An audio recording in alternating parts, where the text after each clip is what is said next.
গুরুত্বপূর্ণ খবরে নজর রাখতে হচ্ছে। আর আজকে সব থেকে খুব গুরুত্বপূর্ণ খবর হচ্ছে আজকে অগ্নি পরীক্ষার মুখোমুখি এসএসসি। আজ হতে চলেছে চাকরির নিয়োগ পরীক্ষা। আজ অগ্নি পরীক্ষার মুখোমুখি আবারও এসএসসি। 9 বছর পর আজ হচ্ছে আবার শিক্ষক নিয়োগের পরীক্ষা বসতে চলেছেন পরীক্ষার্থীরা। আজ নবম দশম নিয়োগের পরীক্ষা, 14 তারিখ একাদশ দ্বাদশের পরীক্ষা। দাগীদের পরীক্ষায় বসতে দেওয়া হবে না, তবে প্রশ্ন উঠছে যে দাগমুক্ত হবে কি নিয়োগের পরীক্ষা। কড়া প্রহরায় আজকের এই চাকরির পরীক্ষা হতে চলেছে। অনেকগুলো নির্দেশিকা রয়েছে, 636টি কেন্দ্রে আজকে এই পরীক্ষা হতে চলেছে। এসএসসি চেয়ারম্যান তার কি বক্তব্য, গতকালে যে এসএসসির তরফ থেকে নির্দেশিকা জারি করা হয়েছে শুনবো।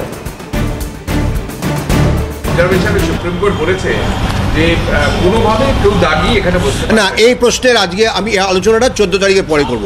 এটা এখানে আজকে জানানোর জন্য দরকার নেই। আমাদের ওয়েবসাইটে যেটুকু আছে, সুপ্রিম কোর্টের নির্দেশ যা আছে সেটা সবাই জানেন, সেই মেনেই তারা বসবেন, আসবেন ইত্যাদি ইত্যাদি। এই ব্যাপারে আমাদের কিছু আমাদের এই ব্যাপারে আমরা আজকে আলোচনা করব না।